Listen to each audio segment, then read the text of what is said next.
Grabe mga kakulit at sobrang ganda na nga pala nitong aking ipinapagawang CR. Dahil ngayong araw nga na ito mga kakulit, pinalagyan ko na nga pala ito ng mirror, shower at sliding window.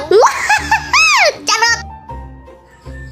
Pero bago nga ang lahat mga kakulit, ngayong araw nga na ito, dumating na nga pala ang in-order ni Papa sa TikTok na shower. At habang ina-unbox nga ito mga kakulit ni Papa, kung inyo ngang makikita, grabe at sobrang saya nga niya. Bale, umorder na nga rin pala mga kakulit si Papa ng bagong gripo na nakakonect sa shower na in-order niya. At para maikabit nga itong shower mga kakulit sa pader, binarinahan nga muna ito mga kakulit ni Tito Raymond para nga mailagay yung kabitan ng shower. At nang maikabit na nga pala mga kakulit ni Papa ang shower, sakto namang dumating itong maglalagay ng mirror at sliding window. Palalagyan ko nga pala ito mga kakulit ng mirror para naman mga kakulit kapag gumagamit nga ako nitong CR na aking ipinapagawa, nakikita ko nga ang aking sarili. Para malaman ko kung habang lumalaki ako, pumupogi pa rin ako. Charot! Hindi gayon.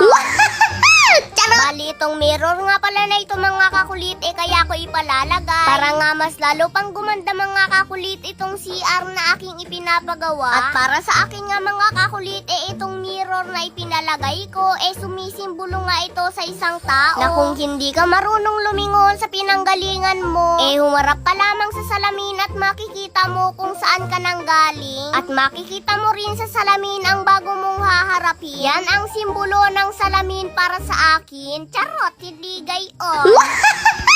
Bali, nang matapos na nga pala mga kakulit ilagay itong mirror dito sa aking CR na ipinapagawa, ito namang sliding window ang inilalagay. Dahil may siwa nga ito mga kakulit sa pagitan nitong pader at sliding window, kaya naman nilagyan nga rin nila ito ng sealant. At itong bowl naman mga kakulit, pinalagyan na nga rin pala ni Papa ng sealant para mas tumibay. Kaya naman kung ang inyong relasyon nga mga kakulit napakarupok, lagyan nyo na nga rin ng sealant para mas tumibay pa. Charot, hindi gayon.